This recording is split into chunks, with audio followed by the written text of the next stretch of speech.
Everything you thought you knew about Arab origins might be wrong. Are Arabs really just one genetic lineage?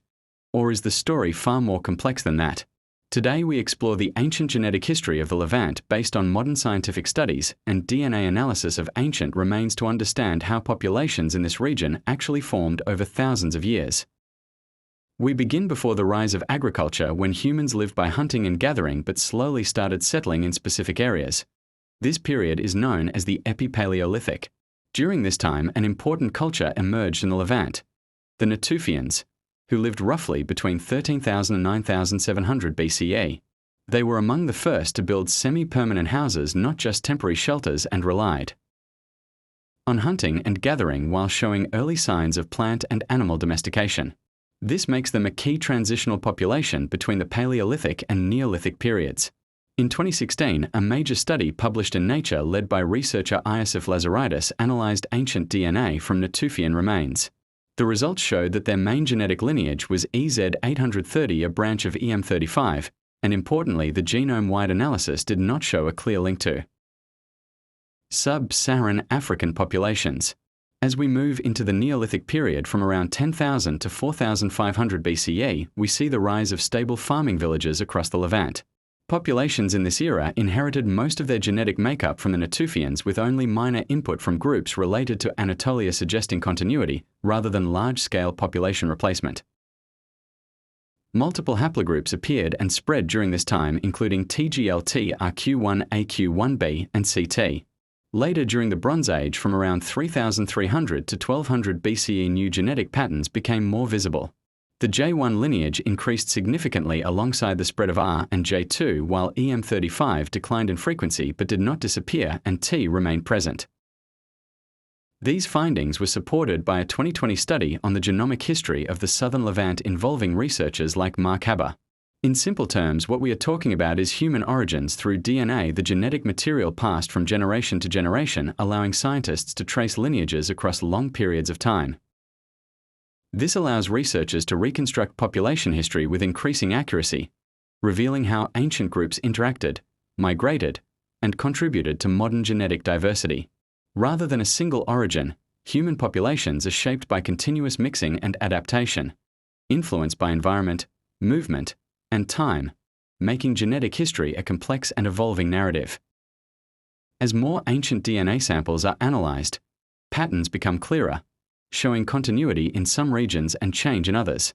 This helps distinguish between population replacement and gradual integration, providing a more precise understanding of how societies developed and how genetic traits were passed on, refined, and preserved across generations. At the same time, these findings highlight that identity cannot be reduced to a single lineage, but is the result of layered genetic contributions over time. Each population carries traces of multiple ancestral sources, reflecting long periods of interaction, adaptation, and shared history across different regions. For a global audience, this means rethinking simplified narratives about identity and origins. Genetics does not support the idea of pure or isolated populations. Instead, it shows continuous exchange and connection between regions. The Middle East in particular acted as a crossroads, linking Africa, Asia, and Europe, which explains its deep and layered genetic history. Understanding this broader context helps place Arab origins within a shared human story, not as an isolated case, but as part of wider population movements and interactions. Over time, cultural identities formed alongside genetic continuity, creating complex societies that cannot be explained by a single marker, but by multiple overlapping influences across history. This perspective is supported by multiple independent studies, using different methods and datasets, which consistently point to the same conclusion, that long-term continuity combined with gradual admixture shaped the region. Rather than sudden replacement events, the evidence suggests slow integration, where incoming groups contributed without erasing existing populations, leading to the diversity observed today.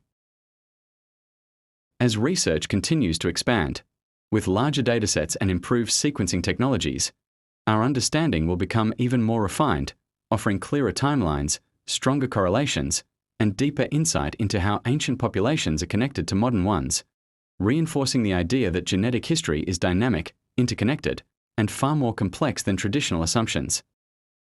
Ultimately, what emerges is not a simple origin story, but a layered process shaped by movement, environment, and time, where populations evolve through interaction rather than isolation, and where every genetic signal reflects part of a broader human journey, connecting past and present in a continuous and measurable way. This is why focusing on a single haplogroup can be misleading, as it represents only one line of ancestry among many, while the full genome captures a much broader picture. By combining genetic evidence with archaeology and environmental data, researchers can build a more complete and accurate model of human history, grounded in measurable data rather than assumptions. In this context, Arab origins should be understood within this wider scientific framework, not as a fixed point, but as the result of long-term processes of continuity and interaction, shaped by geography, climate, and human movement. This approach allows for a more accurate interpretation of the past, based on evidence, rather than simplified or outdated narratives. As a result, modern populations in the region reflect this deep continuity combined with gradual external inputs, forming a genetic landscape that is both stable and dynamic, where ancient roots remain visible, while new influences are layered over time, creating the diversity observed today across the Middle East. To keep it clear, scientists do not rely on one dataset alone. They compare ancient genomes, modern populations, and statistical models to test different scenarios. This reduces bias, increases accuracy, and allows conclusions to be replicated. What consistently appears is a pattern of continuity with limited but meaningful gene flow, not isolation, and not complete replacement. These conclusions are strengthened through methods like radiocarbon dating, population modeling, and genome-wide comparison, all working together to align genetic data with archaeological timelines. When multiple lines of evidence converge, confidence increases, allowing researchers to move from hypothesis to well-supported explanation, grounded in measurable and repeatable results. In the case of the Natufians, they represent one of the earliest well-documented populations in the Levant, showing clear signs of early settlement, resource management, and continuity into later groups. Genetic data indicates they contributed significantly to the populations that followed, especially during the Neolithic transition, making them a key foundation in the region's demographic history. Genetic analysis also points to specific lineages associated with early populations, including EM123, which later branches into closely related subclades such as EM84 and EZ841. These lineages are observed at notable frequencies in present-day populations of the Levant and parts of the Arabian Peninsula, suggesting long-term regional continuity. However, current scientific models emphasize that no single lineage defines an entire population, as modern groups are shaped by multiple overlapping ancestries, accumulated through time, migration, and interaction across connected regions. Thank you for watching this brief exploration. I appreciate your time and curiosity. If you're interested in more science-based content on human origins and genetics, make sure to subscribe and stay tuned for upcoming videos.